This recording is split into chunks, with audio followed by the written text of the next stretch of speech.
Hello नमस्कार दोस्तों। आज हम आपके लिए लाए हैं आपके अपने चैनल अपना ग्रुप हिंदी समाधान पे वाक्य। तो आज हम लोग पढ़ेंगे वाक्य किसे कहते हैं, वाक्य की कितने अंग होते हैं, वाक्य के भेद क्या हैं, आज हम पढ़ेंगे इसको। तो सबसे पहले देखते हैं वाक्य किसे कहते हैं। कह रहा किसी विचारों को पूर्णतः से प्रकट करने वाला पद समूह या शब्द समूह वाक्य कहलाता है। यानी आपके जो विचार होते हैं उस शब्दों के माध्यम से बाहर निकलते हैं। कई शब्दों का एक सार्थक समूह होता है, उसी को हम वाक्य कहते हैं। वाक्यों को शब्दों का विकसित रूप माना जाता है। शब्द यदि भाषा की प्रारंभिक अवस्था के द्योतक हैं तो वाक्य उसकी विकसित अवस्था को व्यक्त करते हैं। मनुष्यों के भाव या विचार अपनी पूर्ण अभिव्यक्ति वाक्यों में ही पाते हैं। वास्तव में वाक्य भाव और विचारों के वाहक हैं। यदि शब्द भाषा के सार्थक स्वरूप हैं तो वाक्य भाषा की संपूर्ण सार्थक बड़ी इकाई है। तो हम एक शब्दों छोटे से रूप में अगर इसकी परिभाषा देना है तो यह कह सकते हैं, शब्दों के सार्थक समूह को वाक्य कहते हैं। जो एक आपको पूर्णतः अर्थ देने का प्रयास करे, ऐसे जो शब्द समूह होते हैं वही हमारे वाक्य कहलाते हैं। तो आगे हम देखते हैं वाक्य के अंग या अवयव। तो रचना के दृष्टि से वाक्य के दो अंग होते हैं। ये बहुत इम्पॉर्टेंट है, हमेशा आपसे पूछता है वाक्य के अंग और भेद में अंतर है। तो आप देखिएगा अंग कितने होते हैं। तो अंग वाक्य के दो होते हैं, एक होता है उद्देश्य जिसे अंग्रेजी में सब्जेक्ट कहते हैं, और एक होता है विधेय जिसे प्रेडिकेट कहते हैं। तो यह उसके दो अंग होते हैं, इसी पे पूरे वाक्य की रचना होती है। तो अब एक प्रश्न बनता है वाक्य के तत्व कितने होते हैं। तो देखिए वाक्य के 6 तत्व होते हैं। ये सार्थकता है, योग्यता है, आकांक्षा है, निकटता है, पदक्रम है, अनन्वय है। कहने का तात्पर्य है कि हम कोई भी शब्द बनाए तो एक सार्थक अर्थ दे, योग्यता उसकी रहे, आकांक्षाएं रहे, निकटता रहे, नहीं कि पद क्रिया कहीं लगा दिए और कर्म कहीं लगाएं। पदक्रम उसको भी वही कि हमको क्रम से पहले करता है, कर्म है, क्रिया से एक सिस्टम में हो। तो अब पहला अंग देखते हैं उद्देश्य। उद्देश्य किसे कहते हैं। वाक्य में जिसके विषय में कहा गया हो या बताया गया हो उसे उद्देश्य कहते हैं। यानी कहने का मतलब है कि उद्देश्य उसे कहते हैं जो वाक्य में कर्ता हो या कर्ता का विस्तार हो, वही क्या कहलाता है आपका उद्देश्य। तो उदाहरण देखते हैं, रमा ने कुत्ते को डांटा, हेमा कपड़े धो रही है। अब इसमें देखिए इन दोनों वाक्यों में रमा हेमा उद्देश्य हैं, क्योंकि इनके विषय में कुछ बताया गया है, या कर्ता भी हैं। तो कर्ता ही, कर्ता का विस्तार ही क्या होता है, उद्देश्य कहलाता है। फिर आगे हम देखते हैं विधेय किसे कहते हैं। विधेय वाक्यों में उद्देश्य के विषय में जो कुछ बताया जाता है उसे विधेय कहते हैं। यानी कहने का अर्थ ये है कि वाक्य में जो भी शब्द, कर्म और क्रिया हैं जो कर्ता के लिए आते हैं वही वो उसका विधेय कहलाता है। तो देखिए रामू झगड़ रहा है, रमा सितार बजाती है। तो अब इसमें देखेंगे झगड़ रहा है, सितार बजाती है, यह क्या हो जाएगा आपका विधेय हो जाएगा। ये दोनों आपके विधेय हो जाएंगे। अब आगे देखते हैं वाक्य और उपवाक्य। सामान्य तौर पर वाक्य सार्थक शब्द का समूह है जिसमें कर्ता और क्रिया दोनों होते हैं।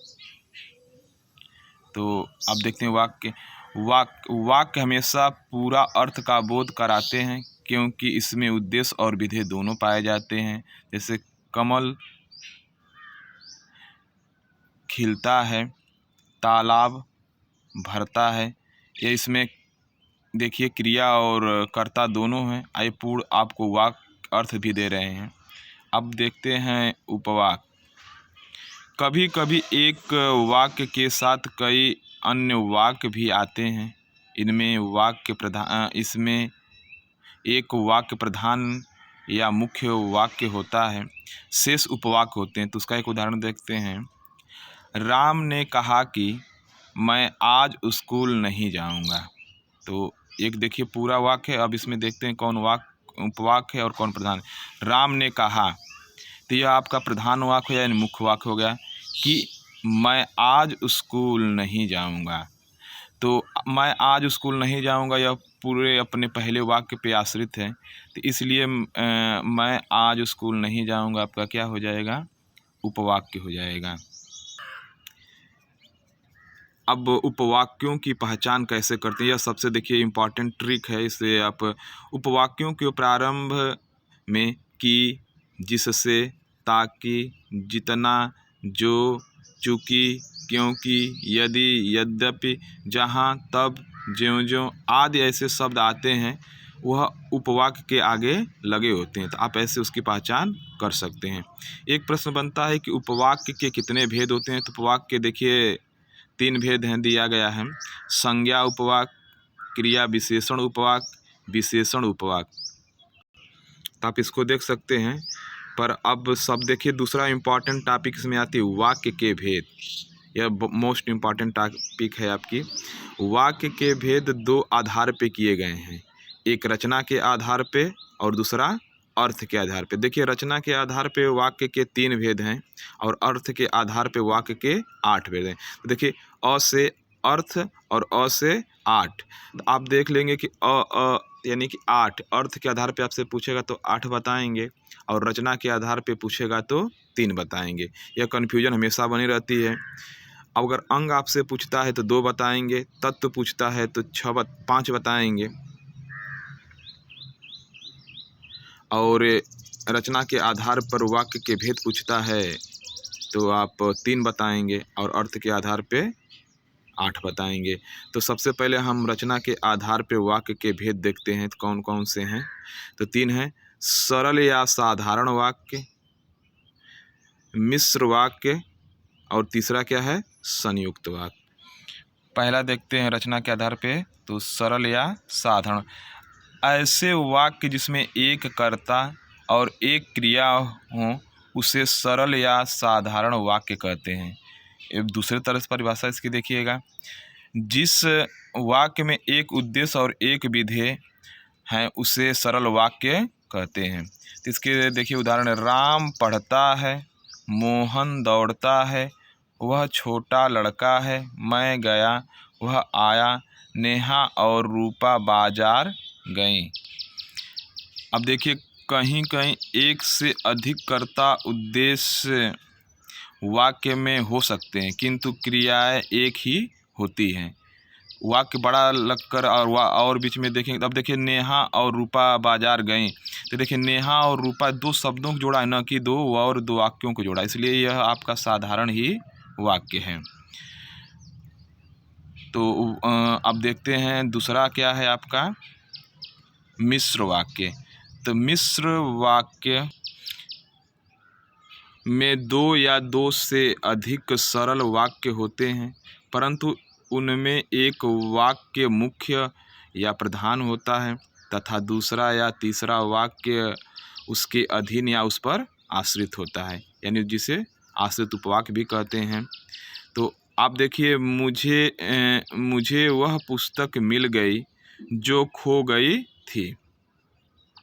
अब देखिए 2 वाक्य हो गए, मुझे वह पुस्तक मिल गई, यह आपका मुख्य वाक्य हुआ है। अब दूसरा वाक्य खो गई थी, वह पहले वाक्य पे जुड़ी हुई है, उस पर आश्रित है, तो वह उपवाक्य, उसे जोड़ने का काम कौन कर रहा है, जो। अब दूसरा देखते हैं उदाहरण, वह काम कर डालो ताकि पछताना न पड़े। जब सब नष्ट हो गया तब सारी चिंता दूर हुई। वह कौन सा मनुष्य है जिसने महाप्रतापी राजा भोज का नाम न सुना हो। तो आप इसमें देखिए हर वाक्य में देखिए, पहले वाक्य में जो से जोड़ा गया है, तीसरे वाक्य में ताकि से, और दूसरे में ताकि से, तीसरे में तब से और चौथे में जिसने। तो ऐसे आपको जोड़े हुए ऐसे योजक चिन्ह मिलते हैं। आप उसको हम नीचे देखिए दिखा रहे हैं। कह रहा है मिश्र वाक्य की पहचान।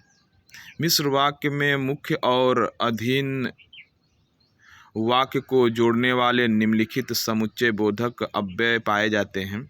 तो देखिए, कुछ भी याद आपको रहे या ना रहे, मगर यह 2-4 जो नीचे ट्रिकें दी हैं इसको याद कर लीजिएगा। सबसे मोस्ट इम्पॉर्टेंट है कि मिश्र वाक्य की पहचान कैसे करेंगे। अगर की से कोई जुड़ा हो, क्योंकि से जुड़ा हो, चूँकि से, मानो, ताकि, यदि, तो, जब, तब, अर्थात, यद्यपि, तथापि आदि का प्रयोग होता है। आप ऊपर देख सकते हैं, मुझे वह पुस्तक मिल गई जो खो गई थी। तो अब यहाँ अगर आपको यह ट्रिक याद है कि, क्योंकि, चूँकि यह किस में आते हैं, मिश्र वाक्य में आते हैं कि संयुक्त वाक्य में आते हैं, तो आप तुरंत जान जाएंगे, आपको फिर और ज़्यादा पढ़ने की ज़रूरत नहीं है। तो जो से देखिए जोड़ा गया है, जो खो गई थी, तो यानी कौन सा वाक्य हो गया? मिश्र वाक्य हो गया। अब आगे देखते हैं संयुक्त वाक्य। जिस वाक्य में 2 या 2 से अधिक स्वतंत्र उपवाक्य हों, अर्थात कोई वाक्य एक दूसरे पर आश्रित न हो, संयुक्त वाक्य कहलाते हैं। जैसे कहने का दूसरे अर्थ में देखिए, जिस वाक्य में साधारण अथवा मिश्र वाक्यों का मेल संयोजक व अव्ययों द्वारा होता है, उसे संयुक्त वाक्य कहते हैं। कह रहा है कि दोनों वाक्य जुड़े होंगे पर दोनों अपने में क्या होंगे? पूर्ण होंगे, स्वतंत्र होंगे। जैसे राम आया और मेरे पास बैठ गया, तो मेरे पास बैठ गया ये भी एक पूर्ण वाक्य है, और राम आया, आ गया, आया, ये भी एक आपका क्या है? पूर्ण वाक्य है। मगर इसको किससे जोड़ा गया है? यह समुच्चय बोधक अव्यय से और से जोड़ा गया है।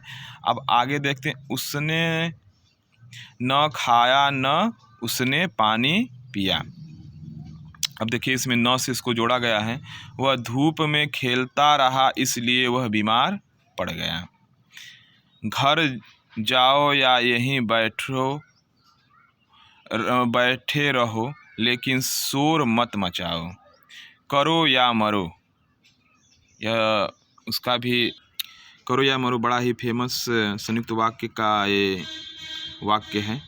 अब देखिए, संयुक्त वाक्य को पहचानने की जो ट्रिक है, तो इसमें और रहा होगा, तथा रहता है, एवं रहता है, लेकिन रहता है, किंतु रहता है, परंतु रहता है, इसलिए, अतएव, अतः, सो, या, अथवा, नाना समुच्चय बोधक अव्ययों से जुड़े हो तो उसे संयुक्त